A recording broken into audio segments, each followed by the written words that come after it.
Hoy en día la criptografía está muy presente en nuestro mundo.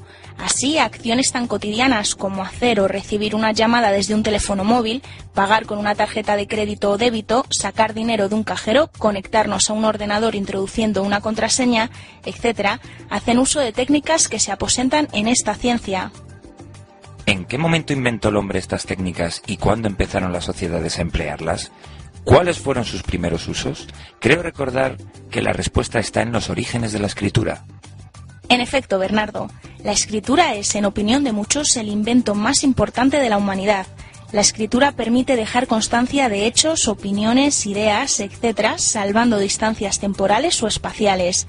De este modo, permite el progreso del conocimiento y el avance de la civilización. Sin embargo, tras la generalización y desarrollo de la escritura, se constató los peligros que conlleva su lectura por personas ajenas, ideándose los primeros sistemas de protección de lo escrito. Es verdad. Es más, creo recordar que habitualmente la información a proteger se conoce como la información en claro, y cuando a esta información se le aplica un procedimiento de cifrado, se habla en este caso de información cifrada. Solo el destinatario que posea una información privilegiada denominada clave criptográfica o simplemente clave podrá revelar la información cifrada. Así es, históricamente tenemos que remontarnos a Esparta, donde se diseña hacia el siglo V a.C. el primer método sistemático de cifrado. Este consistía en un bastón sobre el que se enrollaba en espiral a modo de venda una estrecha cinta de cuero. Tras ello se escribía a lo largo del bastón el mensaje. Al desenrollar la cinta solo se apreciaba una larga ristra de letras sin sentido, que solo se recobraba tras volver a enrollar la cinta sobre un bastón de igual diámetro que el primero. Este diámetro era la clave.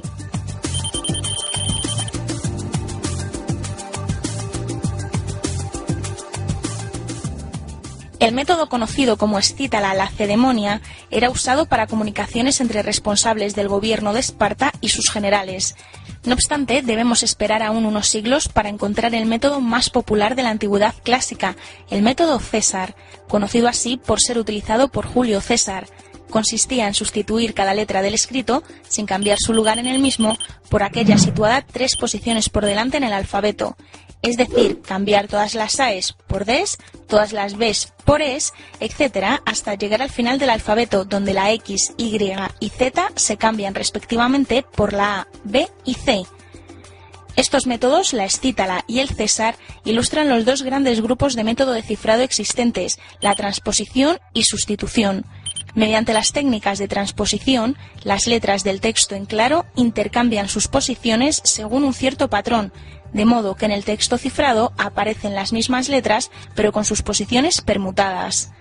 Los métodos que siguen este esquema se denominan de transposición o permutación, y un ejemplo es la escítala lacedemonia, que hemos visto. Por el contrario, las técnicas de sustitución hacen que las letras mantengan sus posiciones en el texto, pero cambian su apariencia, siendo sustituidas cada una de ellas por otra letra, por un número o por un símbolo cualquiera. Si a cada letra en claro solo le corresponde un único símbolo cifrado, el método se llama monoalfabeto. Este es el caso del método César. Ya veo, pero hoy en día este método no es recomendado, ¿no? Este método es completamente inseguro. La respuesta se encuentra en la ciencia del criptoanálisis. Perdón, Alicia, no entiendo. ¿Qué es eso de criptoanálisis? Te explico. A lo largo de la historia, numerosas personas han intentado revelar los secretos protegidos sin conocimiento de la clave que los protege. Esta disciplina se denomina criptoanálisis y criptoanalistas a sus practicantes. El conjunto de la criptografía y el criptoanálisis es lo que se conoce hoy en día como la ciencia de la criptología. Realmente, tras la caída del Imperio Romano y hasta el Renacimiento, la criptología solo registró avances significativos en los califatos islámicos, singularmente el abasí. En su capital, Bagdad, nace en el siglo IX después de Cristo el moderno criptoanálisis, a partir del descubrimiento de que cada lengua tiene una frecuencia característica de aparición de sus letras. Así, bastaba con contar el número de veces que aparecía cada símbolo, letra o número en un texto cifrado para saber realmente cuál era la letra subyacente, independientemente de su apariencia. Ya entiendo por qué se dice que la cifra monoalfabética es insegura.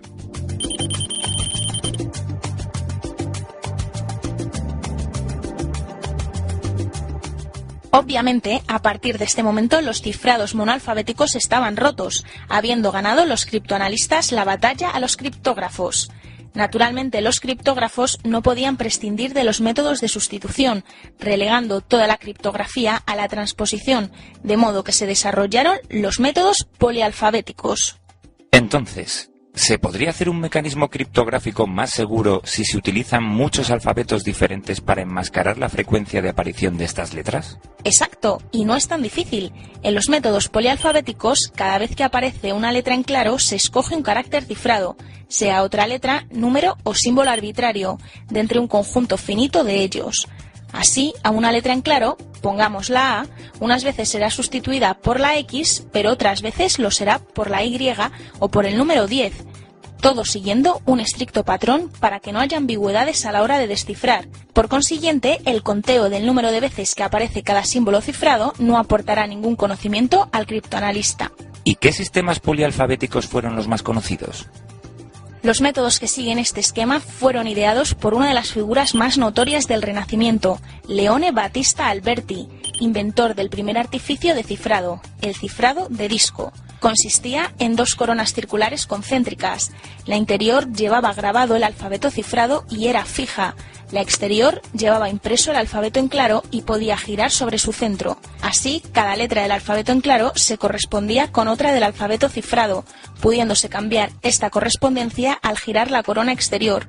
Por tanto, se trataba de un método polialfabético. Otro sistema muy popular fue el creado por Blaise de Vigenère, basado en una tabla en la que se leía la letra de intersección del texto en claro con una clave que indicaba qué alfabeto se usaba.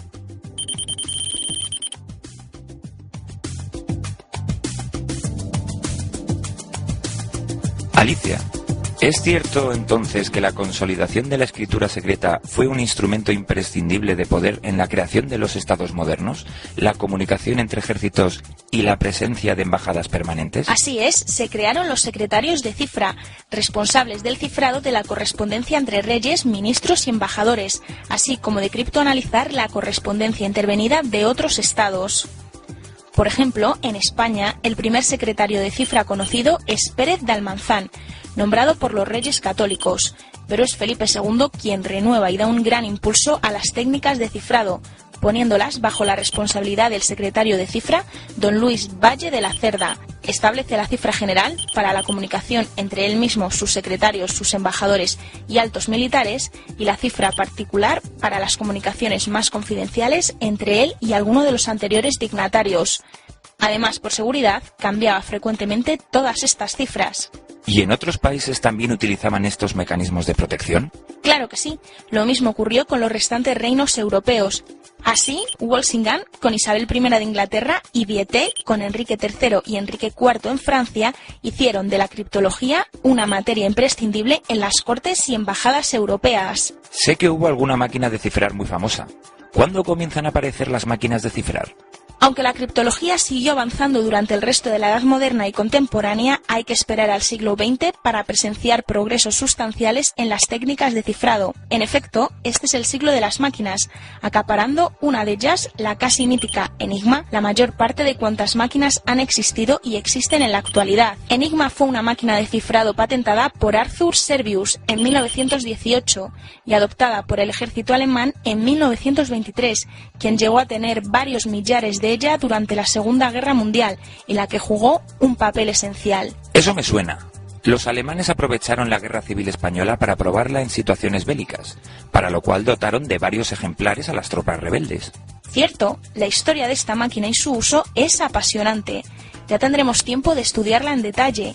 De hecho, es precisamente después de la Segunda Guerra Mundial cuando se producirán los avances teóricos más significativos de la historia de la criptología. Por ejemplo, en 1948, Claude Shannon establecerá las bases teóricas de la criptología, pero este es otro tema. Bueno, Alicia, creo que por hoy ya es suficiente.